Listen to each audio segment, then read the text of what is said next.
There comes a time when you're developing your website, mobile app, application, whatever it might be, and you kind of need to know some design, or you need to at least experiment with design.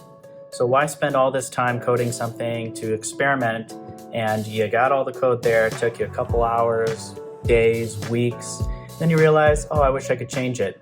But I can't because it's going to take way too long again to change it. Well, I think an app like this, Adobe Xd, is going to help you make some prototypes so you can just try things out. You don't have to worry about losing your place in your coding mindset. You could just try things out first, and then you're going to go ahead and implement it. So thanks for coming into the Dev Method today. My name is Ricky. We're going to be taking a look at just the tutorial from Adobe Xd, and this is going to be for mobile developers, web developers alike. You're going to prototype something and you want to then share it with others, get some feedback real quick without actually coding. You also might want to just dive into what your designers are on your team and what the tools are that they're using. So this could be one of those tools. There's other tools out there like Sketch, but this is just Adobe's product. It's free. You can download it. Design like you always imagined. That's kind of like the motto that they have, is like you want to be able to design something, you want to try something out without actually spending too much time in code. It's got a really great plugin architecture as well. So there's a lot of different people that are making additional stuff and features that you can pour into this. But we'll be taking a look at their demo tutorial just to get us started. And I don't want you guys to be afraid to walk into it because it's not going to be like storyboards on Xcode, or it's not going to be like a WYSIWYG editor with like Squarespace, that type of thing. It really is meant for designing and getting the idea across, but in a quick and easy way. And then you also, in the end, get some spec to go against. And if you're designing for mobile, they've got templates for mobile. If you're designing for web, they got custom viewport sizes that you can pick. You can even then prototype, say, like a smaller phone device to a bigger screen and just see like what the responsiveness would be. You get some features for that too. So it's going to be cool. So we're going to take a look at it. So hopefully you guys can see what it is I have here. So right off the bat, got iPhone 10 and such, got some web, got some Instagram story, pretty cool. And then just custom size. But then I also have this tutorial, but let's do this one. So the first thing you'll notice is everything's really small. So that center part is like your canvas. And then at the top left, I just want to show you this real quick. So don't look at anything else on the sides because there's a lot to look at right up front. But there's design, prototype, and share. So we're going to be spending our time in design and prototype for this tutorial. Just want to give you the basics of what we're looking at. And then we'll dive into it. And then we're going to select some stuff on the left-hand side, and then we'll select some stuff on the right-hand side. The right-hand side is mainly editing features of whatever the content is selected inside of the canvas here. So after you're in the canvas, you get a bunch of these like shapes and squares and stuff. So this is the concept of an artboard. So let's just walk through it together. If I just pinch to zoom on my trackpad or Command plus on the Mac here, I can zoom in. And then there's also a zoom at the top right-hand corner of the screen as well that you can look at. But I just want to show you here, we'll walk through each one of these in succession. And if you've already done this, great, this might be a good review for you. Otherwise, this is going to be something you're going to want to learn. So here's some keyboard shortcuts off the bat. So there's that 2-finger pinch to zoom in and zoom out, as you can see, that I'm doing right now. Then you have press the spacebar to activate the hand tool. So like if I press the spacebar now and I hold it down, I get this hand that shows up, and I just click and drag stuff, move it around. So that's also another option that you can do. Another big one here is going to be the Command 3, which then just automatically zooms in and centers the stuff that you want. So we're going to try that first. So see step 0, it's going to go through 0 through 9, I think. So I just give that a click, and now I do Command 3. And it zooms right into there, and then I can read it. So it's talking about get some images from your downloads. So I have some of those images here. So these are those images. This will be the first one we use. And then there's like a balloon and a beach. These are just some stock images to get us through the tutorial. It also gives you the link here where to download it. So I'll click the next one, and then guess what I'm going to do? Command 3. Whoop. Click on that. Command 3. There it goes. Sends it up and tells us what we're going to do. So the artboard, So this becomes your app screen. So you want to think of this as like a page if it's a website. It might be the landing page, might be like a form. So that would be one artboard that you create. And then you have a bunch of UI elements known as components that you're going to put together. And so if we just look at this here, all right, and this is where we're going to drag stuff to. So this here, I click this, and then if I use the selection tool, so on the left panel I got that selection tool, drag it over here. So this is that artboard. And that's basically it. That's all it's trying to tell us to do. I think this part of the tutorial is actually a little different, so I think it's like a pure white that it's on, but just leave it like that. Double click the artboard, and then the fill, which I, for some reason, can't select. But if I select something here, you'll see the stuff on the right-hand side just changes. So yeah, I could actually change the fill of this image if I wanted to, or the border, sizes, all sorts of stuff. You can also do it for the artboard in general. Just to show you here, I'll go to this one. So just click on the name of it, selects the whole artboard, and then I got the fill. So that fill is for the whole background of the artboard. So that's that first part there, just clicking and dragging stuff from one place to another on the artboard. Now the next thing is about images. So if you want to, like how we have now, we have some images, some assets, but the whole point here is that you're going to take an image from a folder or file on the computer, and we're just going to drag it in to this little place here. So it shows you how easy it is to get an image in there. You can resize them. So yeah, you can kind of mess with it, but then the image stays its same aspect ratio, but masked inside of that shape. That's pretty cool. Depending on where you put that cursor, you can also rotate the images too, or rotate the shapes. So that could be useful as well. Pretty sweet. So that's that part. And then if we double click on the image, I'll see the full image itself, and I can change its mask. So again, this is just like kind of prototyping the profile image. Obviously, there needs to be like a backend API with some sort of storage component, whether it's like to a file system or an FTP server. I don't know where you store your images, but you store them somewhere on the internet, pulls it down here. We're skipping all that, and now we can just prototype and just try things out without actually writing the code to get all this up in there into the application. So the next one here is about creating transitions. This one's actually really cool.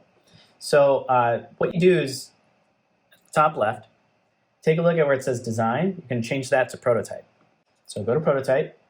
Now, whatever we select, we're actually going to then create these transitions. There's like this little new thing here, this little arrow thing next to this like group of views or layers or components here. So click that, and then we just click and drag it to another something on the canvas. So I'm just going to drag it right to that screen.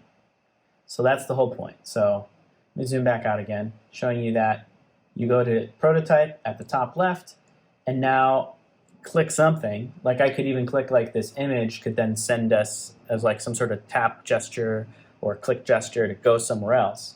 So this is the transition part, and it's going to this like detail screen. So the whole point being the latest adventure has an item here, and it's about finding beauty in the Badlands. And then here it is, finding beauty in the Badlands with all that description stuff.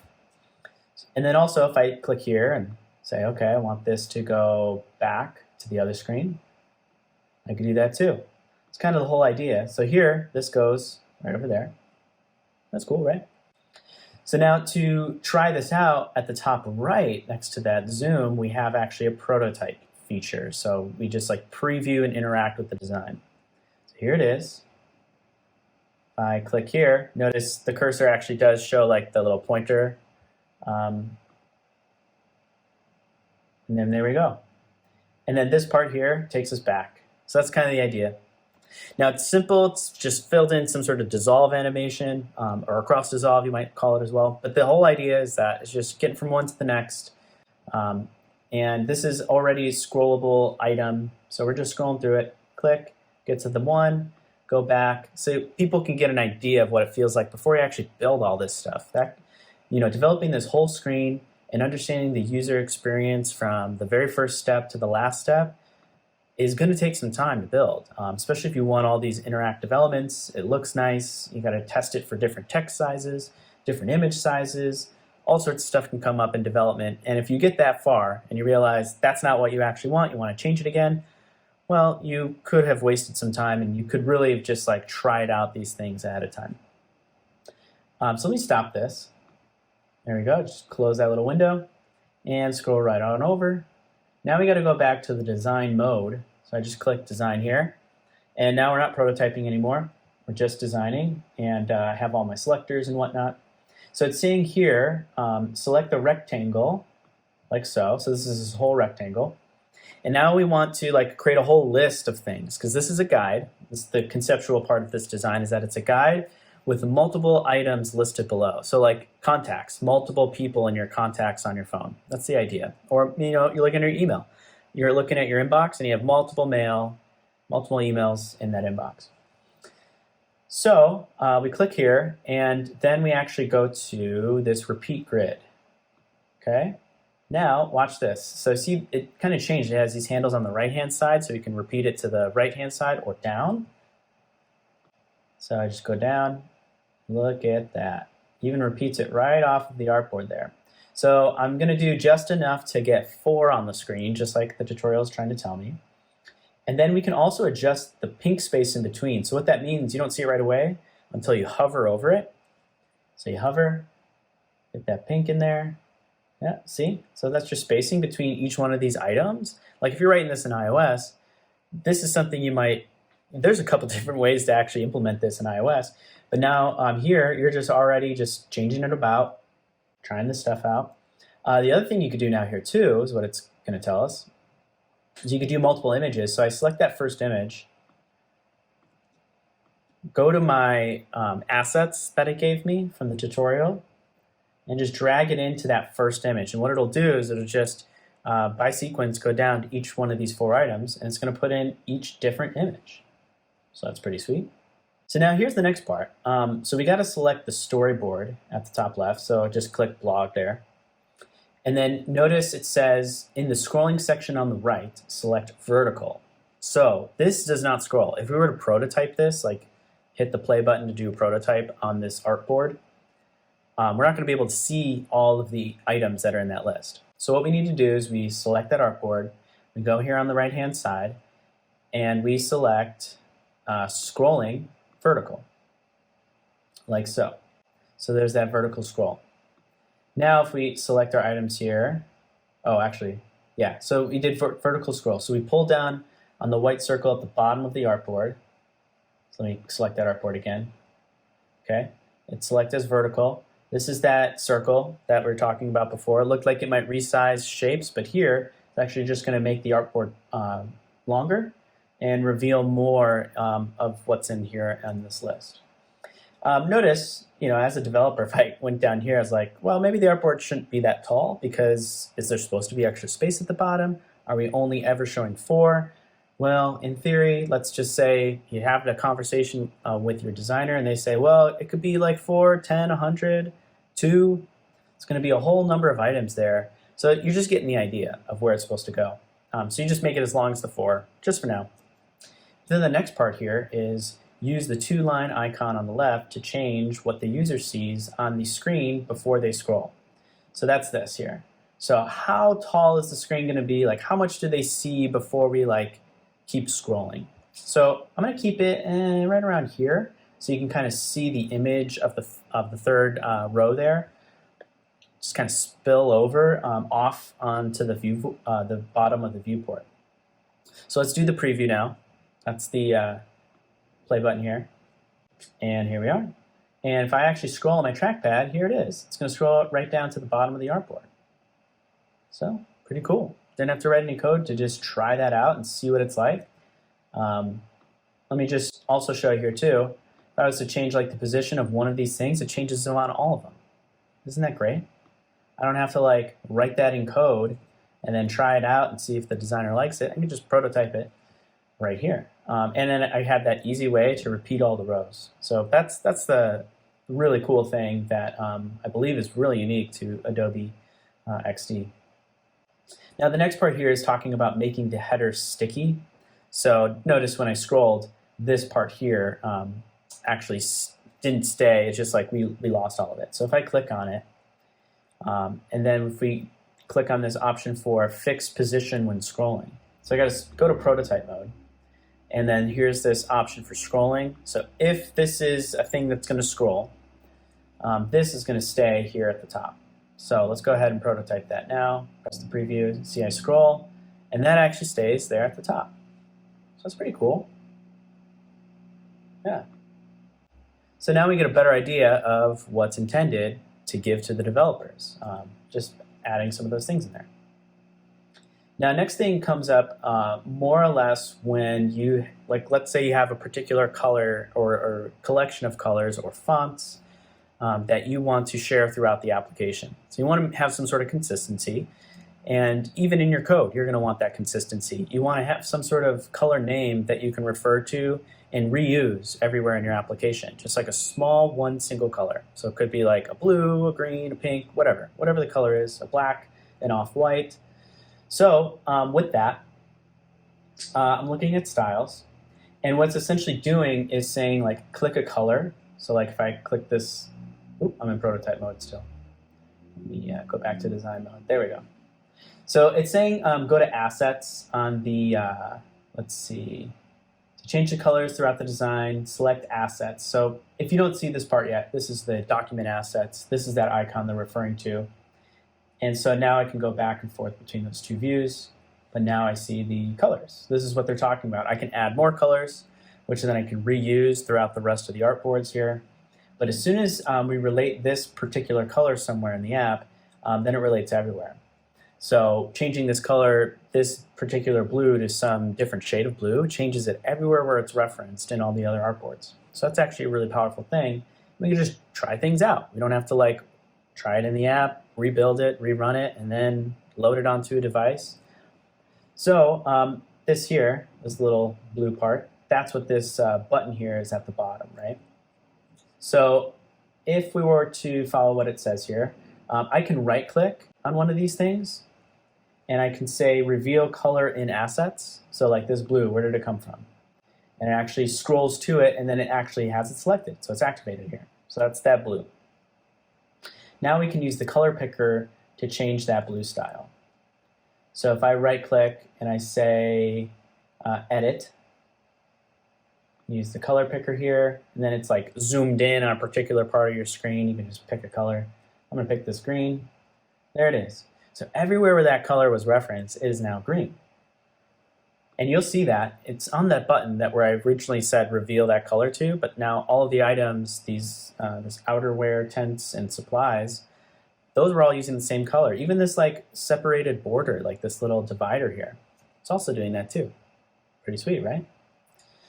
And then you can also add other colors, and you can reuse them throughout. And they're essentially a component. So yeah, it's a great, powerful tool. Now the other part to this, just the last part that we're going to go through, is recording your prototype. So this is pretty straightforward, but essentially if I just press play here, right? Now I click on this button here at the top right-hand corner, this is recording the preview. So I can say, okay, this is an explanation of what I'm doing here. Maybe I circle something, but then I hover over here and I'm going to tap here. I see the information, I read it all, I have the image, and then I hit the back button, and that's going to be the end of my recording. So there it is. There's my recording. So then it processes it, tells you where do you want to save it. Call it sample recording. Put it on my desktop.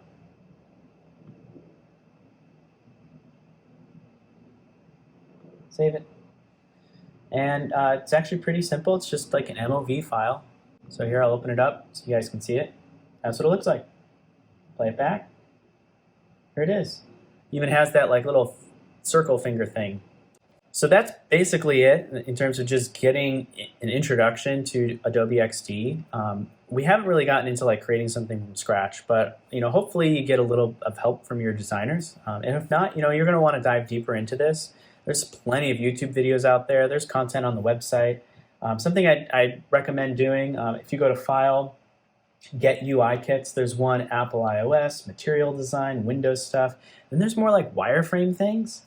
So I found this part really helpful, where you can actually see different options, different ideas of what you can create in Adobe Xd.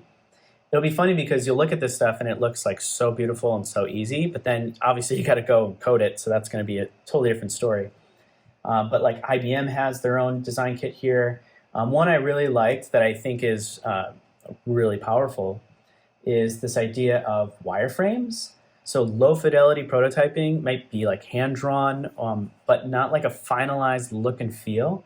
This is essentially what that's trying to show you. So they have different graphs, different controls that you can use. Obviously you customize it, and there's just this, multiple shades of blue. But you might want to try other things out here too, I don't know. It's just it's just giving you the idea of what it is. It's not supposed to be finalized. And this is actually perfect for trying out user experiences and user flows before you actually code them, before you actually put them up online and have the user download them and then have to learn the hard way. Oh, users don't like that. We got to go back to the drawing board. So a lot of that stuff takes time. So if you really like this, go ahead, hit the like button at the bottom. Let me know in the comments if there's any additional questions that you guys have or any additional content you want me to cover, or if you have questions about this kind of stuff. I'm taking it from a developer's perspective, so if you have more developer-related questions to some of these things, let me know. I'll try and answer them, or maybe somebody else watching this will answer that question in the comments for you. So thanks very much. See you later.